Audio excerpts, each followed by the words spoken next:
Assalamualaikum warahmatullahi wabarakatuh. Perkenalkan, saya Muhammad Alvin Korlamri. Di sini saya akan membahas argumen tentang inflasi pangan dan juga daya beli masyarakat Indonesia.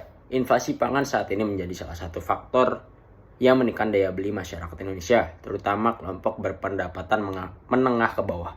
Kenaikan harga bahan pokok seperti beras, cabai dan juga daging tidak hanya mempengaruhi konsumsi rumah tangga, tetapi juga kesejahteraan masyarakat secara keseluruhan.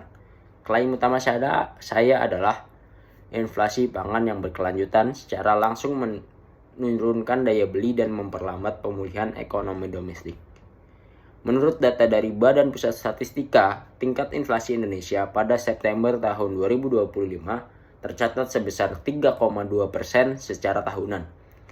Kontributor tertinggi berasal dari kelompok makanan, minuman, dan juga tembakau, yaitu mencapai lebih dari 5,8%. Contohnya, harga beras naik 18% dibanding tahun lalu, harga cabai merah melonjak hingga 35% di berbagai daerah.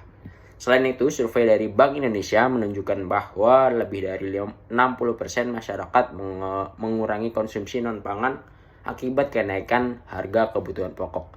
Data ini menunjukkan bahwa inflasi pangan bukan hanya fenomena harga semata, tetapi berdampak luas pada struktur konsumsi dan juga kesejahteraan rumah tangga. Secara ekonomi, ketika harga kebutuhan pokok naik, pendapatan real masyarakat menurun. Artinya, uang yang sama kini hanya mampu membeli lebih sedikit barang. Masyarakat akhirnya mengalihkan pengeluaran dari kebutuhan sekunder seperti pendidikan, hiburan, ataupun transportasi menuju kebutuhan primer seperti makanan.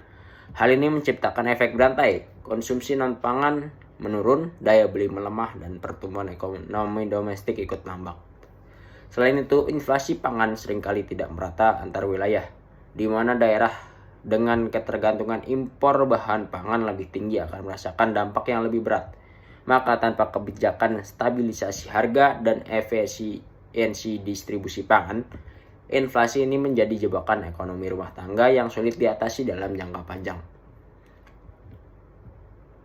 Sebagai penutup, pangan bukan sekedar isu ekonomi, tetapi isu sosial yang menyentuh keseharian rakyat.